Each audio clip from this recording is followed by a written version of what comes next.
Takhle to vypadá u nás na bytě. Hodně zmrde. Já moc tomu... To bolí, ty vole. Já to potřebuji natáčet, ty vole. A nějak jsi v pohodě, kámo, ty vole?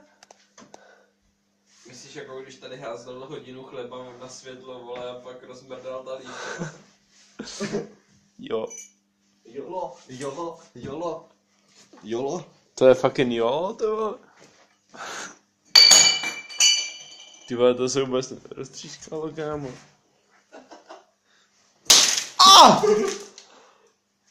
Mám to kurva ve voku. Ty vole, všude porcelán, ty vole. Já jdu spát, ty vole. Co? Vytáhne střep z držky, vole. Pak jsou za mě. Hej, já jdu spát. To má video pro rodiče, víš co. Konec.